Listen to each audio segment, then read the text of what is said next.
final. Que é o pão nosso de cada dia, Fábio? Oi? Que é o pão nosso de cada dia que nos dá hoje? Tem relação daí? Olha, provavelmente sim. Provavelmente sim.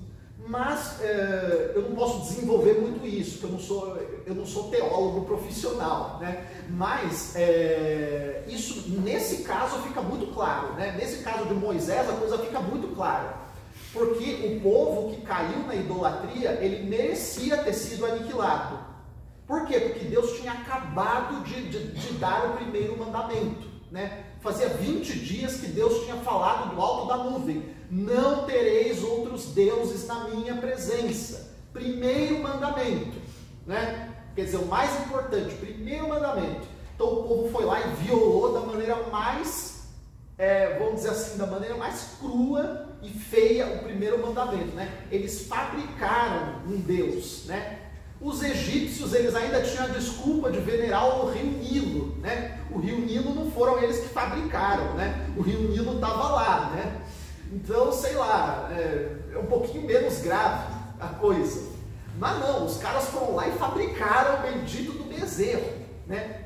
Então Deus falou para Moisés: olha, eu vou aniquilar esse povo, eu vou queimar todo mundo, vou fazer descer uma nuvem de fogo e vou te dar um povo que te mereça. E Moisés vai pedir: Senhor, tende piedade desse povo. E Deus vai atender a oração de Moisés. Deus vai atender a oração de Moisés e vai falar: olha, porque você pediu, eu vou te atender. Então, o que acontece? Moisés desce para lá, né?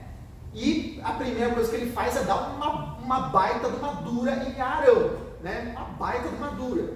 E o que ele vai falar para Arão? Ele vai falar: como que você deixou uma coisa dessas acontecer?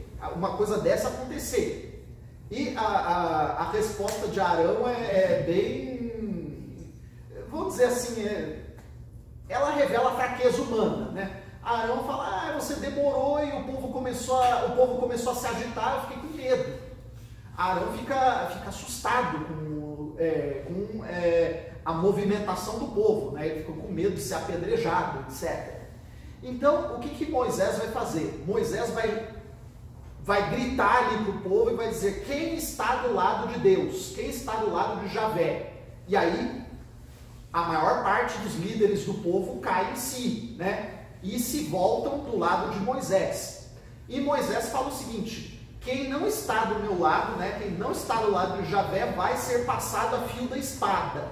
E aí eles matam todo mundo que ainda está inebriado naquele culto do bezerro de ouro. Então eles matam, se não me engano, a Sagrada Escritura diz aqui que naquele dia morrem 3.000 pessoas. 3.000 pessoas vão ser mortas a fio da espada. É uma punição bem grave. Mas a gente tem que pensar o seguinte, temos que pensar duas coisas. Primeiro, quem estava fazendo isso tinha violado o mais importante dos mandamentos, né? O primeiro mandamento. Segundo, isso quem diz é o padre Dahá, né? No livro dele da História da Igreja. Ele fala que uma sociedade, ela só permanece de pé quando o princípio da sua autoridade ele é respeitado. Dentro do povo de Israel, qual que era o princípio da autoridade? O princípio da autoridade era o culto do único Deus verdadeiro. Então, se o culto do único Deus verdadeiro ele não é respeitado, o princípio da autoridade ele vai para o ralo.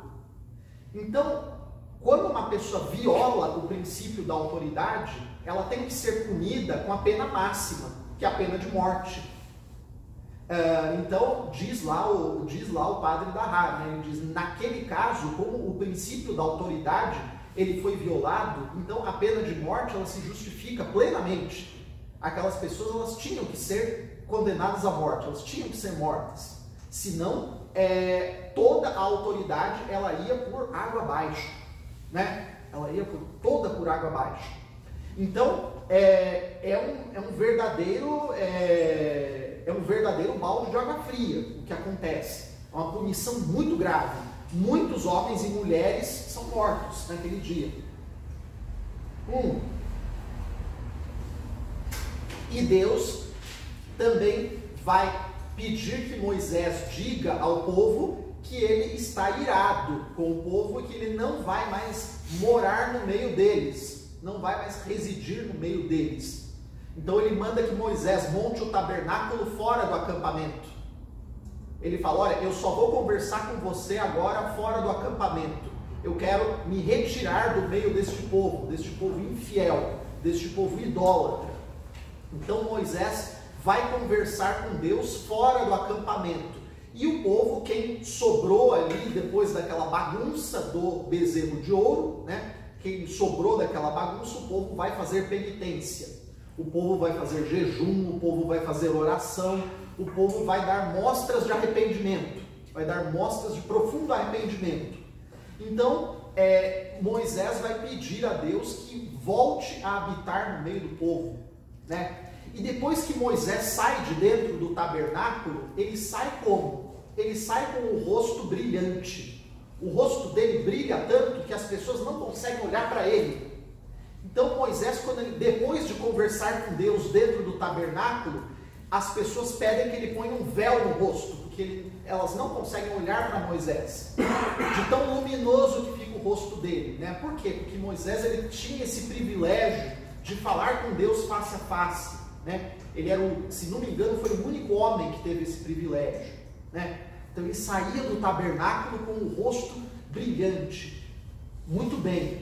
Então, depois dessa penitência, depois desse grande trauma aí do episódio do bezerro de ouro, Deus então vai voltar o tabernáculo para dentro do acampamento. E olha só que interessante, Deus também vai dar um grande voto de confiança para Arão, o irmão de Moisés. Arão vai ser sagrado sumo sacerdote. Olha só que interessante. Isso o padre Dahai fala para nós, ele faz esse paralelo que é muito claro, né? Mas ele chama a atenção para isso. Ele diz o seguinte, olha, assim como o sacerdote do Antigo Testamento começou a sua carreira falhando, o sumo sacerdote do Novo Testamento começa a sua carreira negando a Cristo 3 vezes, né? Então Arão ele começa a sua carreira com o bezerro de ouro. São Pedro começa a sua carreira negando Cristo 3 vezes, né? Então o que Deus está mostrando? Deus está mostrando que ele confia em homens que são capazes de falhar, né? Ele confia em homens que são capazes de falhar, mas que são capazes de se arrepender e voltar atrás, né? Arão se arrepende? Claro, se arrepende muito. São Pedro se arrepende? Claro, está aqui escrito, né? Saiu e chorou amargamente, né? Depois de negar Cristo 3 vezes, né? O Senhor olha para ele e Pedro sai e chorou amargamente. E se arrependeu daquilo. Então, o que Deus está mostrando? Olha só que importante para nós, hein, pessoal? Deus está mostrando que ele age na história confiando em pessoas que são capazes de falhar. Pessoas que são capazes de falhar por fraqueza, né? Isso ele confia em cada um de nós, né? Isso aí vale para todos nós, né? Não vale só para Arão, não vale só para São Pedro, isso aí vale para nós. Isso aí é importante para nós vermos. Então, olha só que importante. Deus vai mandar que Arão seja sagrado sumo sacerdote e que todos os descendentes de Arão, né, a família de Arão, seja a família dos sumos sacerdotes. Olha só que interessante. Ele vai dar um baita de um privilégio para a descendência de Arão.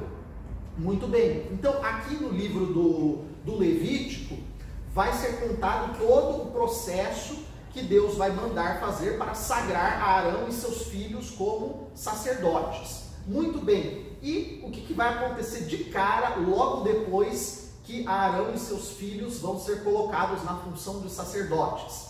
O que vai acontecer de cara? 2 dos filhos de Arão vão fazer uma coisa assim muito errada. Muito errada. Por quê? Quando Deus manda que Arão e sua família sejam sacerdotes, ele passa um conjunto de regras que têm que ser respeitadas. Então, olha, vocês são sacerdotes para seguirem o ritual dessa e dessa maneira. E vocês não podem fazer nada diferente. Entenderam? Entendemos. Uma dessas ordens era o seguinte: Nós falamos na aula passada que havia vários sacrifícios que os israelitas faziam para Deus, né? Um desses sacrifícios se chamava holocausto. Lembram do holocausto? O holocausto era o sacrifício em que uma vítima, né, um animal, era queimado num fogo, que ficava esse fogo na porta do tabernáculo, num lugar chamado átrio, né? Eu só não contei para vocês que esse fogo que ficava na porta do tabernáculo era um fogo que tinha sido acendido diretamente por Deus. Deus mandou uma chama dos céus e acendeu o fogo do átrio. Esse fogo era tão importante que os sacerdotes tinham que manter exatamente aquele fogo aceso perpetuamente. Eu estou estudando a história da igreja e eu vou dar spoiler para vocês num episódio mais para frente, de um episódio que vai ser narrado lá no livro de Jeremias, pessoal, spoiler, do livro de Jeremias. Então, olha só um spoiler, o que vai acontecer no livro de Jeremias? Vai vir um exército e vai derrotar o povo de Israel. Esse exército vai ser comandado por um homem chamado Nabucodonosor. Nabucodonosor, então, ele vai derrotar o último rei de Israel e vai levar o povo para um cativeiro lá na Babilônia, que era a capital do seu império. E quando Nabucodonosor ele destrói o templo de Jerusalém, o que acontece?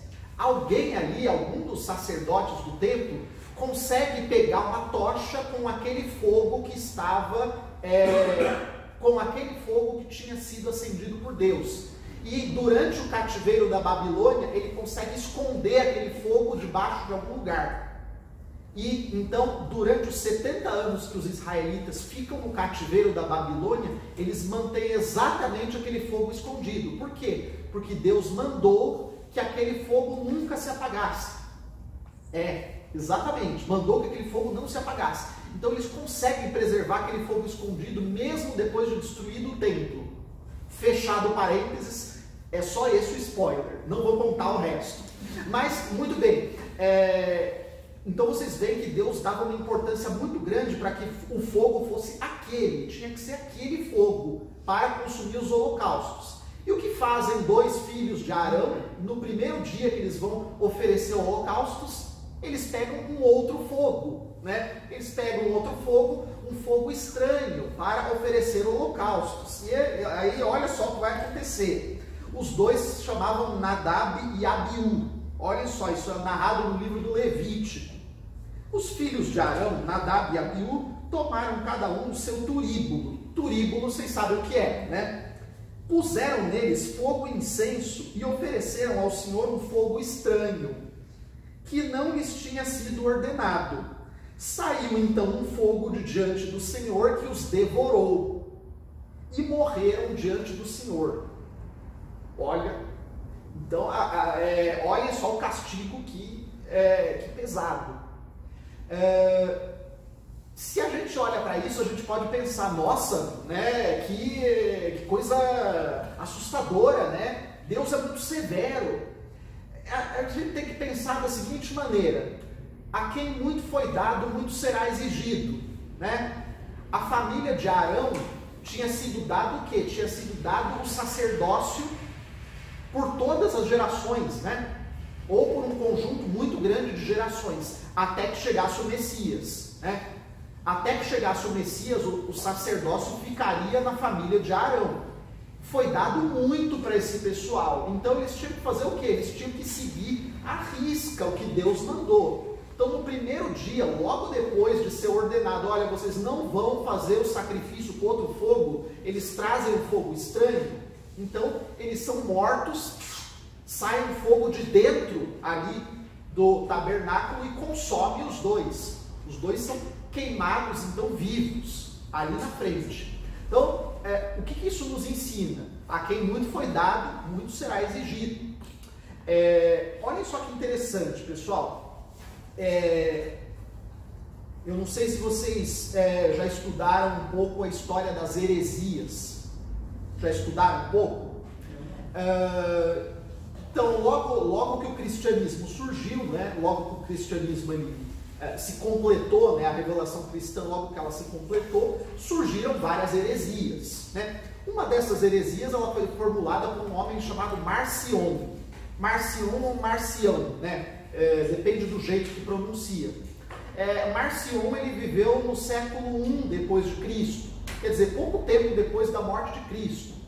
E, se não me engano, a heresia dele dizia o seguinte, né? A teoria que ele formulou dizia o seguinte, que o Deus do Antigo Testamento era totalmente diferente do Deus do Novo Testamento, que eram dois deuses diferentes, que o Deus do Antigo Testamento era um Deus violento, vingativo, ciumento, vingador, etc. E que o Deus do Novo Testamento era um Deus misericordioso, amoroso, etc. Quer dizer, então, que eram deuses diferentes, o do Antigo e do Novo Testamento, né? Essa, então, é a famosa heresia de Marcion, né?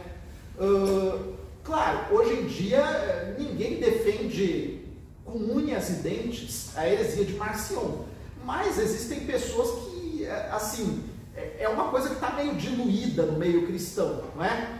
Então, a gente olha para o Antigo Testamento e fala, não, Deus é amor, né? Só que quando a pessoa pensa no Deus é amor, pensa no Deus é amor da música do Roberto Carlos, né? Então, aí, ai, que bonitinho, né? Ai, Cristo te ama, não sei o que lá. Então, a gente tem que tomar cuidado para não pensar que o amor de Deus, ele se confunde com Deus ser bobinho, né? Deus deixar fazer tudo do jeito que a gente quiser. Ah, não, Deus perdoa, né? Vai lá e seja feliz, né? Que Deus perdoa, Deus é compreensivo, etc. e tal. Então, o Deus do Antigo e do Novo Testamento é o mesmo Deus, mas ele vai ensinando os seus filhos progressivamente na medida em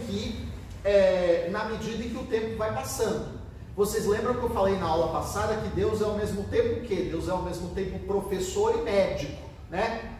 Então, nesse caso, Deus está agindo como? Deus está agindo como professor. Ele está dizendo, olha, se eu mandei para fazer desse jeito, é porque é para fazer desse jeito, né? Não é para fazer do outro jeito.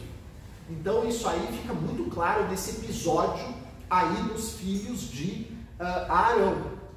Muito bem, depois disso, os outros filhos de Arão, eles não vão mais fazer nenhuma invenção no ritual que eles têm que cumprir dentro do tabernáculo. Diga. Tem alguma explicação de por que eles fizeram isso? Assim como o povo fez o bezerro, tem alguma explicação? Tem algum motivo? Olha, a Sagrada Escritura ela não dá nenhuma explicação, ela diz apenas que foi um fogo estranho, e o padre da Harley também não entra em maiores detalhes, mas a gente pode especular um pouco, e entendendo um pouco a natureza humana, não é difícil, né? Não é difícil a gente perceber.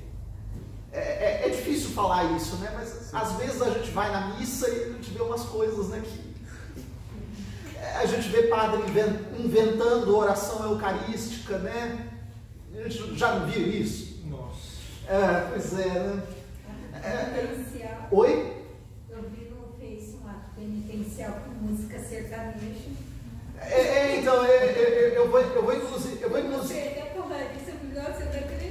vou inclusive pedir para o público não entrar em detalhes, né? Não entrem em detalhes, eu só estou chamando a memória de vocês, né? Que todo mundo já viu coisas semelhantes acontecendo, né? Então, se a gente olha um pouco para a natureza humana, a gente consegue identificar um motivo disso. Qual que é um motivo disso que está na natureza humana? É que o homem quer aparecer onde Deus que deveria estar aparecendo.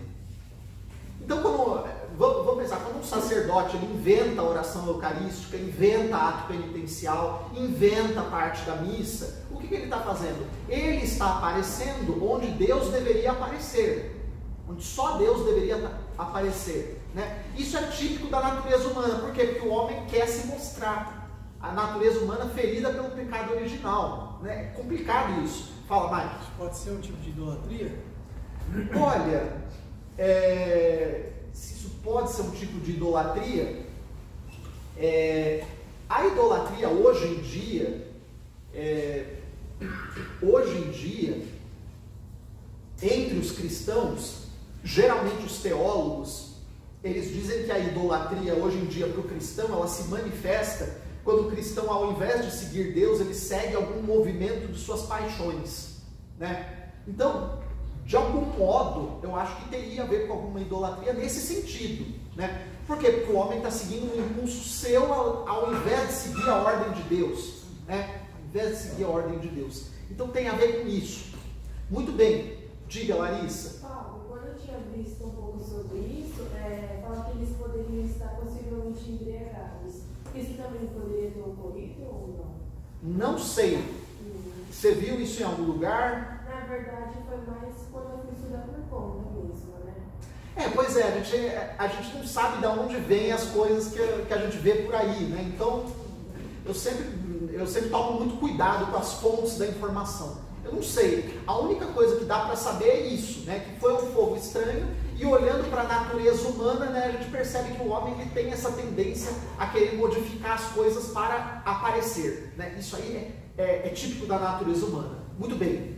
Acontece na sequência outros eventos, né? Outros eventos com o povo de Israel no deserto, que também vão servir para Deus, vamos dizer assim, ir aos poucos ensinando a sua família, o seu povo, o que pode e o que não pode fazer. Eu disse para vocês que junto com os israelitas saíram uma multidão de estrangeiros, né? E um desses estrangeiros vai dar problema muito grave. O que vai acontecer? O que esse estrangeiro vai fazer, pessoal? Esse estrangeiro, ele vai blasfemar contra o nome de Deus. Olha só que grave o que vai acontecer. Isso está narrado no livro do Levítico. O filho de uma mulher israelita, tendo por pai um egípcio, quer dizer, era um mestiço, era filho de uma israelita com um egípcio, veio entre os israelitas, quer dizer, ele saiu do Egito junto com o povo.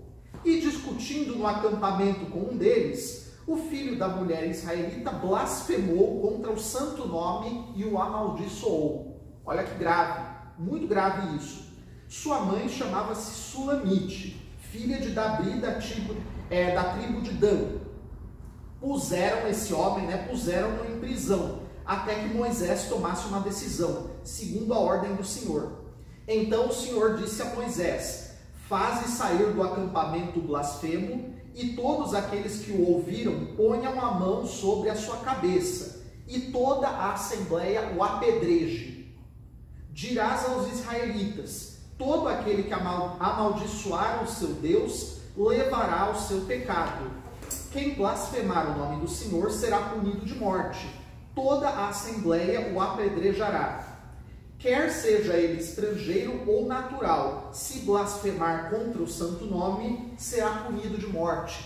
Então o povo todo põe a mão na cabeça deste homem, mandam-no para fora do acampamento e o povo todo o apedreja. Essa pena de apedrejamento, ela tem a ver com o quê? Ela é uma pena que significa que o povo todo está condenando aquele homem, né? O povo todo está participando da aplicação da pena contra aquele homem. Novamente, a gente vê que esse caso aqui ele é plenamente justificado, né? Se um homem ele blasfema contra Deus, né? Amaldiçoa o santo nome de Deus, o que ele está fazendo? Ele está indo contra aquilo que existe de mais sagrado, né? E ele está fazendo isso em plena consciência, sabe perfeitamente o que está fazendo. Por isso que Deus diz a Moisés que a pena é essa, né? A pena é a pena máxima, a pena de morte, e morte por apedrejamento. Hoje em dia a gente vê que a situação é muito complicada, nós estamos vivendo, né? A pessoa amaldiçoa o nome de Deus, grava e posta na internet, né? E tem um monte de curtida. Então, a gente olha para o estado onde está o estado, como está a nossa sociedade, onde coisas dessas acontecem de modo impune, né? É lógico que coisas muito graves vão acontecer, né? É lógico, é muito grave isso. Então a gente abre a internet e a gente vê que está pululando esse tipo de coisa. Claro, não estou dizendo que a pena tem que ser de apedrejamento público, mas uma pessoa que faz uma coisa dessas, ela tinha que ser gravemente punida. Gravemente punida. É uma coisa muito séria, né? Então, temos aqui este exemplo no livro do Deuteronômio. No livro do Levítico. o exemplo do blasfemo. Muito bem, então acontecem essas duas coisas logo depois do episódio do bezerro de ouro. Muito bem, seguindo um pouquinho, só um minutinho. Deus então manda que o povo de Israel levante acampamento e siga caminhando no deserto rumo à terra prometida. O que acontece logo na sequência? O povo começa a... Qual é a palavra que a gente mais lê nesses livros aqui, nos primeiros livros do Antigo Testamento? O povo começa a murmurar contra Moisés, né? O povo começa a murmurar. E qual vai ser o primeiro motivo pelo qual o povo vai começar a murmurar? É o seguinte: olha, Moisés, quando nós estávamos no Egito, nós comíamos comidas muito gostosas, tínhamos panelas cheias de carne, as cebolas que nós comíamos eram maravilhosas. E o padre da Haile até fala numa nota de rodapé, ele diz: realmente, as cebolas egípcias, elas são famosas até hoje. Então, quando você vai ao Cairo, uma das coisas mais saborosas são as cebolas. Então, o povo, ele queria o quê? O povo, ele não estava satisfeito com o maná que caía do céu e com aquilo que eles conseguiam tirar dos seus rebanhos. Eles queriam o quê? Eles queriam carne, queriam cebola, queriam comidas gostosas. Então, ó, essa comida que a gente tem aqui não está bom, a gente quer comida gostosa, né? Então, esse foi o motivo deles começarem a murmurar. Aí Moisés vai se reunir com Deus e vai falar: Senhor, eu já sou muito idoso, por que o Senhor me faz ter que aguentar este povo? Né? Então Moisés vai reclamar dessa vez, né? Moisés vai dizer: olha, Senhor, arrume outra pessoa para cuidar desse povo, né? Eu não aguento mais, né? Eu não aguento mais esse pessoal. E Deus vai dizer para ele: olha, fique tranquilo que quem pediu carne vai ter carne, e vai ter tanta carne que não vai aguentar mais comer carne. E isso realmente acontece. O que acontece? Acontece que no dia seguinte vem do Mar Vermelho eu não sei qual que é o coletivo dessas aves. Como é que a gente diz o coletivo de é um bando de aves, né? Vem um bando de aves chamadas codornizes. Sabe o que é uma codorniz? Enfim, é uma ave, né? É uma ave cuja carne é comestível, é isso. Então vem um bando de codornizes e começa a cair de cima do céu, né? No acampamento dos israelitas. Tantas, né? Que o negócio é assim quase interminável. Um bando de codornizes. E aí o povo fica feliz, né? Carne, né? Então, hora do churrasco, né? Então vem lá o bando das codornizes, cai lá até não poder mais. E eles começam a comer, até se fartarem, né? Os glutões, né? Bem glutões. E aí, olha só o que vai acontecer, né, pessoal? Olha só o que vai acontecer. A coisa não vai dar muito certo. Então, olha só as codornizes. Ainda a carne estava nos seus dentes e ainda não estava mastigada quando a cólera do Senhor se inflamou contra o povo. E o Senhor feriu o povo com um grande flagelo. Chamou-se aquele lugar Kibroth Hatava, porque ali sepultou-se o povo que se deixara dominar pelo desejo desordenado. Daquele lugar partiu o povo para Hazerote, onde se deteve. Então as pessoas que comeram até não poder mais, elas morreram de alguma doença. E aquele lugar, ele recebeu um nome, né? Ele recebeu um nome que ficou para a posteridade. E esse nome tinha a ver com o quê? Esse nome tinha a ver com a concupiscência, né? O livro, a Vulgata, né, que é a Bíblia em latim, ela usa o nome de concupiscência. Aquele lugar tinha a ver com a concupiscência. Por quê? Porque foi um lugar em que o povo manifestou um desejo desordenado, né? Então uma parte grande daquele povo morreu. Morreu por quê? Morreu de tanto comer, né? Tiveram algum problema intestinal, né? Comeram, até não poder mais, e a cólera do Senhor se inflamou contra eles. E aí, boa parte ali das pessoas que comeram, ou melhor, todos os que comeram de modo desordenado, que tinham sido feridos pela concupiscência, morreram. Ok, né? Seguiram então caminhando no deserto. E olhem só o que acontece depois, pessoal. Depois acontece um outro evento muito grave. Vai acontecer uma revolta entre o povo. E essa revolta é uma coisa que tem muito a ver com as coisas que acontecem hoje em dia. Muito a ver. Que está narrada no livro dos Números, é a revolta de Coré, Datã e Abirom. Já ouviram falar desse episódio? Quem já ouviu falar desse episódio? Só a Larissa. Muito bem. Então vamos contar. Esses três homens do meio do povo, chamados Coré, Datã e Abirom, eles se dirigiram a Moisés e disseram o seguinte: escuta, com que direito você assume um papel de liderança entre o povo? Quando Deus promulgou a lei ali no Monte Sinai, Deus desceu sobre todo o povo. Então você e Arão, vocês não têm mais direito do que nós de sermos líderes. Então eles reúnem uma multidão de gente e falam: nós também queremos liderar. Então você tem que passar a liderança para nós. É uma revolta, pessoal, é uma revolta que a gente pode chamar de revolta democrática, né? É uma revolta. Então, nós queremos democracia, né?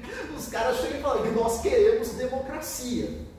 Na igreja, quando a gente estuda a história da igreja, isso começa quando? Não é difícil a gente saber, né? Começa com o protestantismo, né? O que os protestantes começam a dizer? Eles começam a dizer: olha, o sacerdócio não é exclusivo de vocês, todo mundo pode ser sacerdote, né? Então, ó, quando algum protestante vier para vocês dizer: olha, eu só aceito o que está na Bíblia, então cita esse trecho da Bíblia para eles e vai falar: olha, isso aí não diz alguma coisa para vocês, né? Então esses três homens, eles vêm e dizem: olha, nós queremos democracia, nós também queremos liderar. Com que direito vocês se colocam como líderes do povo? Moisés vai dar uma resposta muito sábia para eles, vai dizer o seguinte: Deus mesmo vai escolher quem de nós deve liderar, né? Já que vocês estão contestando a minha liderança, eu vou mostrar para vocês que a minha liderança não se baseia na força bruta, né? É porque eu tenho 100 anos de idade, quase 100 anos de idade, né? Então a minha liderança não se baseia na força bruta. Eu não tenho uma tropa de capangas, né, para forçar vocês a me obedecerem. Deus mesmo vai manifestar quem Ele quer que lidere. Então amanhã nós todos vamos nos apresentar diante de Deus para oferecer nosso sacrifício. E aquele a quem Deus escolher vai ser o líder. Então o que acontece?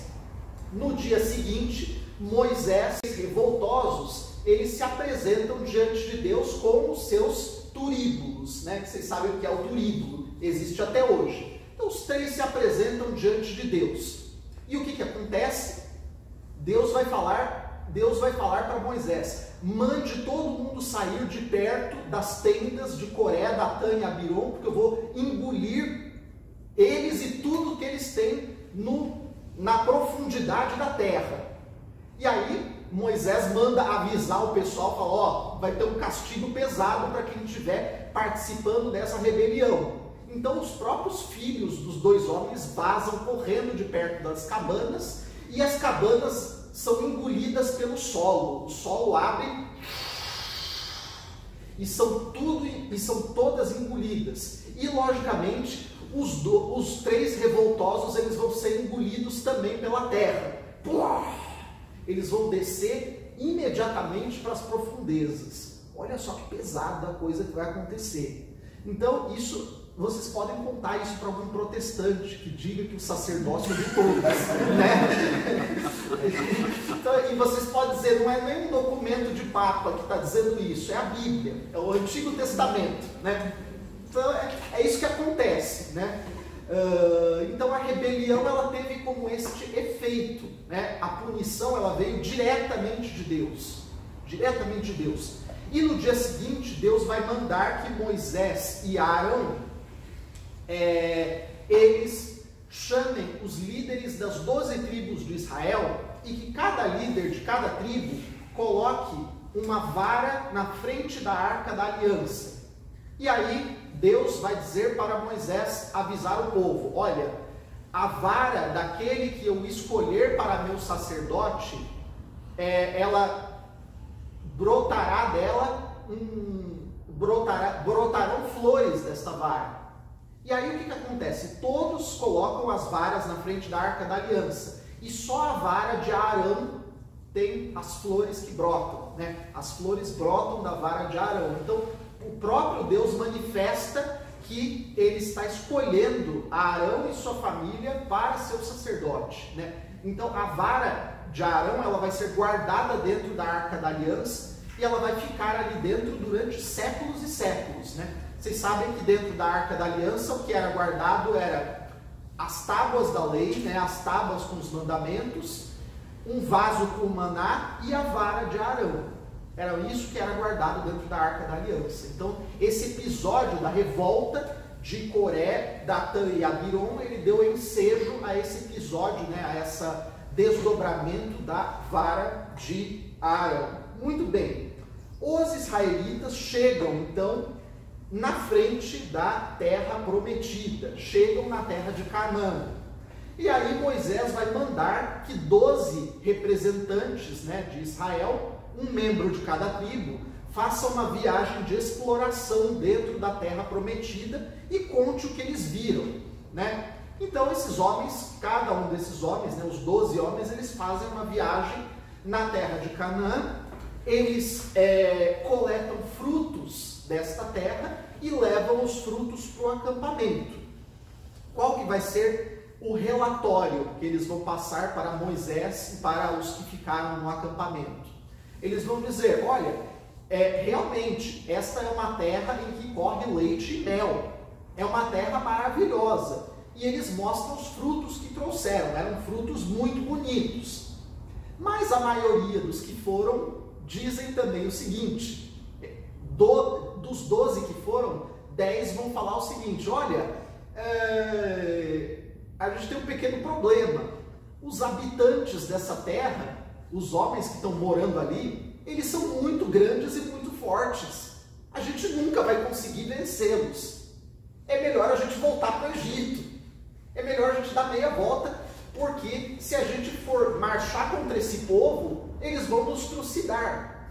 E aí esses caras, né, esses 10 caras começam a espalhar o terror entre o povo, né? Aí todo mundo começa: por que você nos tirou do Egito para morrer aqui na mão desses gigantes, não sei o que lá, a gente não vai. Começa uma choradeira assim devastadora entre o povo. Dá um ataque assim completo de terror e de covardia, né? Então Deus vai chamar Moisés e vai impor uma punição grave contra o povo que fez isso. Vai dizer assim: olha, porque esta geração está se deixando levar pela covardia, esta geração não vai entrar na terra prometida. E vocês deem meia volta e voltem para o deserto, que vocês vão agora ficar 40 anos no deserto, de castigo, para aprenderem a ser gente. Olha só o que Deus faz, né? Então, esta geração que está sendo covarde não vai entrar na terra prometida. Os seus filhos e netos que vão entrar. Só 2 daqueles que fazem a expedição de reconhecimento vão poder entrar na terra prometida, que são Josué e um homem chamado Caleb, né? Todo mundo aí já conheceu alguém chamado Caleb, né? Aí vocês sabem, né? Porque tem gente que põe no filho o nome de Caleb, né? Por quê? Porque Caleb foi um dos 2 corajosos que disseram: não, a gente tem que ir, né? Foi ele e Josué, né? Ele e Josué falaram: não, a terra prometida é maravilhosa, a gente tem que ir, né? E os outros 10, né? Cujos nomes estão aqui, mas eu não vou falar, né? Porque não merecem, porque não merecem, foram votados ao esquecimento. E Deus vai impor um castigo, né? Vai dizer: olha, já que a maior parte do povo não quer enfrentar esse pessoal que está na terra prometida, então vocês vão voltar para o deserto. O que isso tem a ver conosco, com a nossa vida, pessoal? Isso tem a ver com... Vocês já ouviram aquela frase, o reino dos céus é dos violentos? Já? E o que ela significa? O reino dos céus é dos violentos. Ela significa o seguinte, que para nós alcançarmos o reino dos céus, nós temos que travar um combate espiritual. Nós temos que combater o quê? Nós temos que combater as más paixões, nós temos que combater os demônios, nós temos que combater tudo aquilo que está no nosso caminho, que está bloqueando o nosso caminho em direção à pátria eterna, não é? E a gente não pode fazer o quê? A gente não pode dar meia volta e dizer, estou com medo. A gente não pode dizer, estou com medo, não vou enfrentar isso. Ah, não, a briga é muito grande, o inimigo é muito poderoso, eu não dou conta, né? Eu vou dar meia volta, vou voltar para o Egito, né? Vou voltar para o Egito. Lá tem carne, comida gostosa, cebola grande, tudo de bom e do melhor. Não vou enfrentar essa parada, né? Então, isso tem a ver com o quê? Isso tem a ver com combate espiritual. É por isso que está na Bíblia, né? Claro, isso aconteceu de verdade? Aconteceu. Mas não significa que isto não tem um sentido simbólico. Isso também tem um sentido simbólico, né? Por quê? A maioria do povo não quis enfrentar o combate espiritual. Então, Deus vai fazer o quê? Deus vai colocá-los na marra para enfrentar o combate espiritual. Eles vão voltar para o deserto e eles vão aprender no deserto a ter esse combate espiritual. E como vai ser esse combate? Eles vão ter que aprender a viver com pouca coisa, com poucos mantimentos, e eles volta e meia vão ter que enfrentar povos que são hostis e que estão ali nos seus arredores. Ah, eu esqueci de contar uma coisa. Logo depois que Deus impôs essa pena para o povo de Israel, o que eles resolveram fazer? Ah, não, agora a gente vai lá entrar na Terra Prometida. Desculpa, senhor, né? Desculpa aí, agora a gente vai, né? E aí o que eles fazem? Eles reúnem a tropa e vão correndo combater contra o primeiro povo que estava ali na porta da Terra Prometida. O que acontece? Eles vão levar uma pancada que vão perder até o rumo.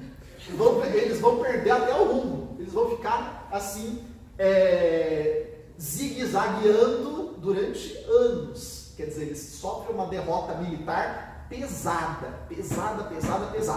E voltam lá para o deserto com o rabo entre as pernas, né? O rabo entre as pernas. Muito bem. Moisés conta poucas coisas do que aconteceu durante esses 40 anos no deserto. Conta muito poucas coisas. Quer dizer que o povo, o que ele teve que fazer durante esse tempo? Teve que se treinar na prática da lei, né? Na prática daquilo que tinha sido prescrito ali no Monte Sinai. Teve que aprender a obedecer a Deus, aprender aos poucos a obedecer a Deus. E durante a passagem dos anos, o que foi acontecendo? Foram morrendo as pessoas que bloqueavam os israelitas para alcançarem o seu destino, né? Essas pessoas foram morrendo aos poucos, né? Aos poucos morrendo. Aos poucos o povo ele foi se tornando o quê? Foi se tornando forte e foi se tornando mais treinado para este combate. Muito bem. Então, quando o povo ele vai se tornando mais forte, ele começa a ganhar umas batalhas. Ele começa já a enfrentar alguns inimigos e ganhar. Ele vai ganhar, por exemplo, dessa tribo que eu escrevi aqui, dos Basanitas. Os Basanitas eram homens muito grandes, eram gigantes. O seu rei era chamado Og. Nome estranho, né, pessoal? Então, o rei dos Basanitas era chamado Og. E os israelitas vão bater nos Basanitas, vão vencê-los. Olha só que interessante. Nesse ponto, começa a aparecer na Sagrada Escritura a expressão do Deus dos exércitos. O Deus dos exércitos é o quê? É o Deus que vai estar junto do seu povo no momento do combate. No momento do combate, então, como que Deus vai se dirigir aos chefes do povo? Deus vai se dirigir dizendo: vocês podem travar esse combate porque eu entreguei o seu inimigo nas suas mãos. Essa é uma expressão que vocês vão ler muito na Sagrada Escritura. Eu entreguei o inimigo nas suas mãos. é o quê? É a sentença do Senhor dos Exércitos, do Deus dos Exércitos. Ele vai dizer, este combate você pode travar porque você vai vencer. E todos os combates que eles travam e que Deus está do lado deles, eles vencem. E eles começam a vencer vários combates. Agora acontece uma coisa interessante também. Vejam só, alguns desses povos que estão aí perto de Israel e são povos hostis, Deus vai dizer para Israel que Israel não deve travar combate com eles. Por que Deus diz isso? Porque Deus tem algum plano providencial para esses povos, que a gente vai ver mais para frente. Quem são esses povos que Deus vai dizer para Israel não travar combate? São esses dois que eu coloquei em verde aqui. São os Moabitas e os Idumeus. Quem já leu o livro do Gênesis sabe que os Moabitas, eles são descendentes do sobrinho de Abraão chamado Ló, né? Ló que foi um homem que conseguiu fugir de Sodoma, né? Fugiu de Sodoma antes da cidade ser destruída. Os descendentes dele são os Moabitas. Ló, como era um homem justo, Deus prometeu que os Moabitas eles seriam poupados. Então Deus ordena a Moisés, vocês não vão travar combate contra os Moabitas, deixem eles em paz. Os outros eram o povo de Edom, os Idumeus. Eles eram descendentes de quem? Descendentes do irmão gêmeo de Jacó, descendentes de Esaú, né? Deus havia prometido que os descendentes de Esaú iam ocupar uma determinada área ali perto da terra prometida. Então ele chama Moisés e diz o seguinte, não travem combate contra Edom. Por quê? Porque eu garanti a Esaú que os descendentes deles vão habitar aquela área. Então vocês não podem botar a mão em Edom. E olha só o que acontece. Moisés vai pedir passagem pelo reino de Edom. Por quê? Porque eles precisam passar naquele lugar para alcançarem a terra prometida. E o que o rei de Edom vai dizer? Não. Vai dizer, vocês não vão passar.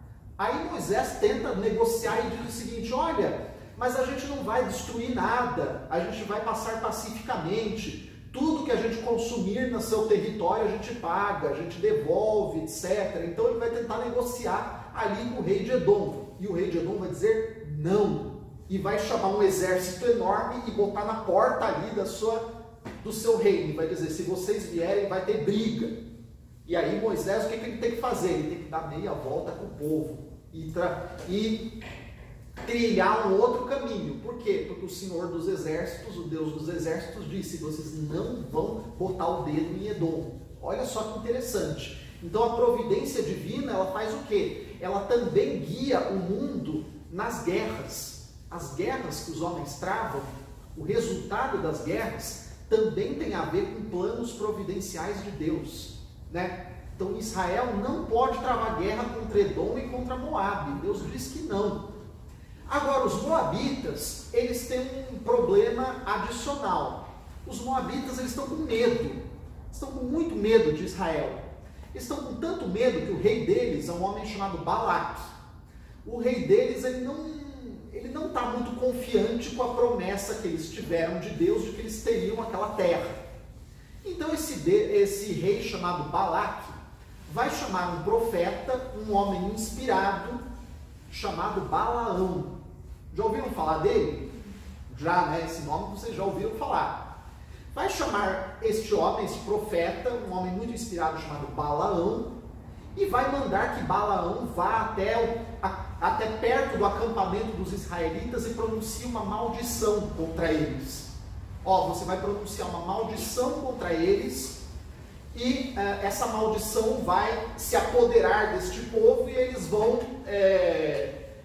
ser dizimados por essa maldição, que eu sei que você tem o poder de fazer isso e a gente vai ficar em segurança, certo? Então ele chama Balaão até a sua corte, né, esse rei, para que ele receba uma série de presentes e depois faça isso que ele estava pedindo. Mas o que vai acontecer? Balaão está indo para o encontro deste rei, e ele está indo montado numa jumenta. E aí o que acontece? Aparece um anjo no meio do caminho. E aí a jumenta empaca. E Balaão começa a bater na jumenta. E fala, anda, desgraçada, anda, né? E a jumenta não vai. Por quê? Porque tem um anjo no meio do caminho, só o bichinho que está vendo. Ele começa a bater e a jumenta... Opa, olha aí. Está acabando o tempo. Então eu já vou terminar isso. A jumenta não vai. Até que a jumenta começa a falar. Ela diz, escuta, por que você está me batendo? Aí, opa, né? Por que você está me batendo? Então a jumenta de Balaão começa a falar, né? E aí ele fica muito assustado, ele percebe que tem intervenção divina aí. Então ele se apresenta ao rei de Edom, né? E o rei de Edom pede que ele amaldiçoe os israelitas. Aí ele diz ao rei de Edom, eu vou falar só aquilo que Deus inspirar que eu fale. Beleza, fera. Então, eles montam lá todo um aparato. O rei de Edom monta todo um aparato no alto de várias montanhas. E ele pede que Balaão suba no alto de uma das montanhas e pronuncie a sua maldição. E o que Balaão faz? Ao invés de pronunciar uma maldição, ele abençoa o povo de Israel. Olha só. Aí o rei de Edom, Balaque, fica furioso. Ele fala, mas não foi isso que eu pedi para você fazer, né? Aí ele disse, mas eu disse para você que eu só ia falar aquilo que Deus me inspirasse. Aí o rei ele pensa o seguinte, não, esse homem ele ficou com medo, porque ele subiu no alto dessa montanha, ele viu esse acampamento enorme, né? Então ele ficou com medo e por isso ele pronunciou esse discurso. Então eu vou levá-lo para uma outra montanha onde não dê para ver direito o acampamento e lá ele vai fazer a maldição. Leva-o para outra montanha, monta lá todo o aparato e o que Balaão faz? Balaão novamente abençoa o povo de Israel, né? O povo de Israel ele vai profetizar inclusive que o povo de Israel vai vencer todos os seus inimigos. Aí o rei vai se irritar e vai pedir que ele vá para outra montanha e faça de novo. Não deu certo, vai para outra montanha. Então ele vai lá para a terceira vez e Balaão vai fazer o quê? Ele vai novamente abençoar o povo de Israel. Ele vai inclusive profetizar a vinda do Messias. Balaão vai dizer o quê? Ele vai dizer, olha, vi uma estrela saindo de Jacó. Isso aí os santos padres dizem o quê? Isso aí é a profecia do Messias. Então Balaão é o quê, pessoal? Balaão é um homem que está indo para fazer um mal contra o povo de Deus, mas é um homem a quem Deus vai usar como instrumento para profetizar aquilo que ele vai fazer. E olha só que curioso, depois que Balaão abençoa o povo de Israel 3 vezes, o que ele vai tentar fazer? Ele diz o seguinte para o rei, para o rei de Edom, já que eu não consegui amaldiçoá-los, porque Deus não deixa, eu vou falar uma coisa e sai outra palavra da minha boca, eu vou tentar por outro caminho. Então ele chama lá umas mulheres bem sedutoras e manda lá para o acampamento de Israel. Balaão vai fazer isso. Ele fala, vocês têm que seduzir os filhos de Israel, porque se eles saírem da obediência da lei de Deus, eles vão ficar fracos e nós vamos conseguir derrotá-los. Então eles mandam lá aquelas mulheres bem sedutoras, uma multidão delas, e eles realmente conseguem perverter boa parte dos homens. E boa parte dos homens vai fazer o quê? Vai começar a entrar para cultos idolátricos. Vão começar a queimar incenso para os deuses de Moabe. Então eles vão entrar naquela religião de Baal, que a gente vai ver muito daqui para frente.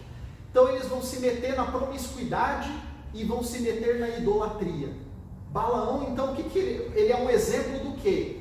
Ele é um exemplo de um instrumento que Deus vai usar para manifestar a sua glória, mas de um homem que está com más disposições. Olha só, um homem que está disposto a fazer o mal.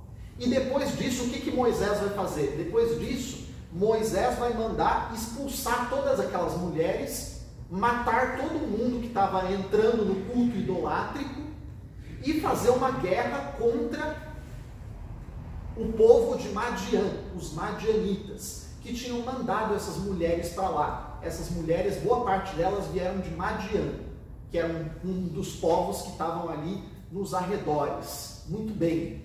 Então, o Balaão, ele é um homem que, mesmo depois de profetizar, ele não se santifica. Ele vai lá e faz o mal.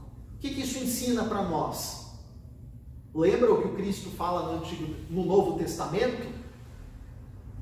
Naquele dia, né, no juízo final, muitos chegarão a mim e dirão: Senhor, não profetizamos em vosso nome? E o que eu direi a eles? Não vos conheço, malditos. Cristo não diz isso no Novo Testamento? Quer dizer, uma pessoa profetizar, uma pessoa fazer milagres, etc., não é sinal de que ela é santa, nem de que ela estará salva, né? Então, o exemplo de Balaão é um exemplo muito claro, né? Um homem que depois de profetizar o Messias, fazer uma bela de uma profecia, ele vai lá e faz essa patacoada, né? Manda lá um monte de mulher seminua para perverter o povo, né? E depois ele vai ser morto, né? Ele vai ser morto como castigo por isso, né? Quando Israel vai fazer a guerra contra os madianitas, Balaão vai estar entre os mortos. Ele vai ser morto no meio dessa guerra. Muito bem. Depois disso, terminando, pessoal. Terminando mesmo. É que essa história eu tenho que contar. Essa história é um pouco triste. Já estou terminando. Não, mas o vídeo pode continuar. Pode continuar. Essa história é um pouco triste, mas deve ser contada. O povo novamente começa a murmurar, dizendo que está com sede, né? Está com muita sede. E Deus vai mandar que Moisés e Arão desçam, e com aquela vara milagrosa com a qual Moisés realizou tantos milagres, eles batam numa pedra, num rochedo, que desse rochedo vai sair o quê? Desse rochedo vai sair água viva. Então, Moisés e Arão reúnem o povo, né? E dizem: vocês não acreditam que o Senhor seja capaz de fazer brotar água viva deste rochedo?